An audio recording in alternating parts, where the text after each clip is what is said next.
paranoid that they're gonna move. So just, you know, bear with me. Hey y'all, it's Alondra and welcome back to my channel. I hope that you had an amazing weekend. And if you did not, I hope that you have a blessed week. So today's video comes as a result of my birthday, which was on Sunday, and I'm 17 now.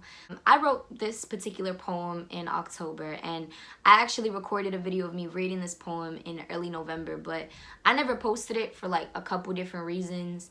I wrote this poem at 4:24 in the morning, so it's a little choppy. It's definitely really laid back. I was super tired when I wrote this. I don't even think I edited it, so bear with me. It's less intense compared to my other poems, but it's still a poem that is very near and dear to my heart, and the message is still just as important. So y'all already know what to do. Leave a like, leave a comment, subscribe to my channel, share this video around to your friends, and I hope that you guys enjoy.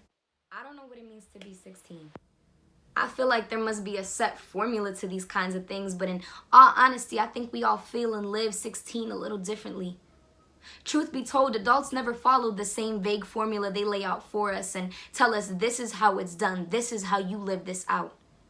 I always want to be a step ahead. Always did, still do, and age older, thinking that somehow that will get me higher, high enough to rise out of myself, because that's what I'm really looking for. People tell me to be strong all the time, as if though strength is the solution to all of my problems. As if though letting yourself sink into your humanness is not the single strongest thing that you can do. Strength is vulnerability. It's allowing yourself to admit to having a bad day, all the while making the conscious choice to get through that bad day without forgetting about yourself in midst of the what ifs, of the maybes, and all the things that could go wrong and all of the wonderful things that could go right. What if today I don't want to be strong? And I just want to cry and wear my pajamas for all to see that I'm tired and that jeans are too suffocating sometimes, and it doesn't help to feel tight when your chest is tight too. What if I don't want to be strong for you?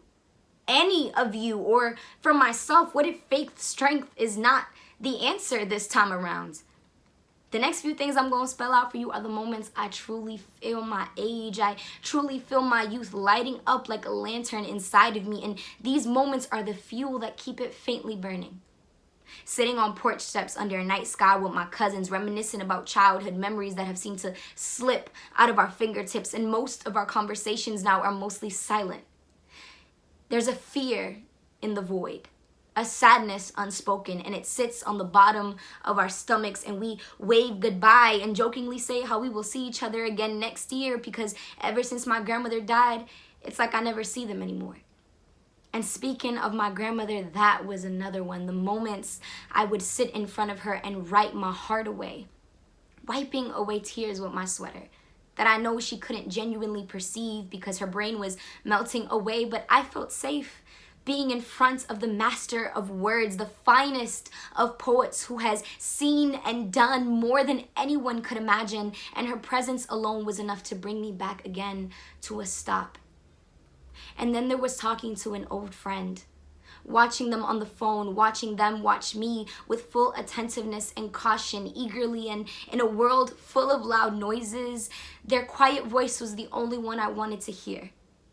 They were safe. They made me feel safe, and in their eyes lived a lot of pain like it lives in mine. And in speaking to them, though it still hurt, I realized I wasn't hurting by myself.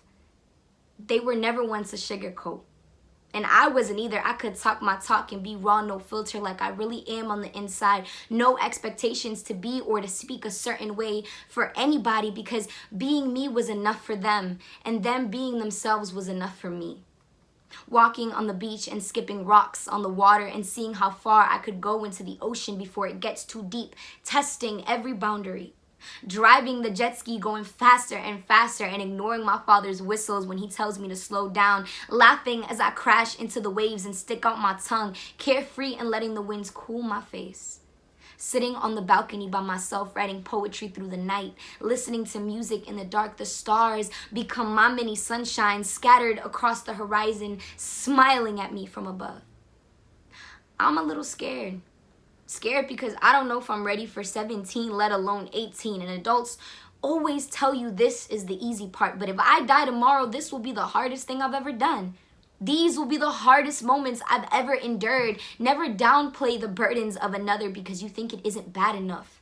or because you think yours is worse. Pain is relative, and trauma isn't a game, and we shouldn't be striving to see who has more to lose. What do we gain by comparing wounds if we aren't trying to heal them?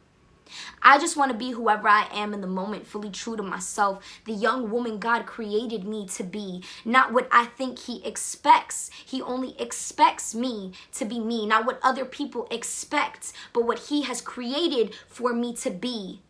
And to love that, and to love Him back for making me wonderfully, fearfully made. And I'm learning to love where I'm at, even if it's hard, because I simply can't be anything else than what I am made of.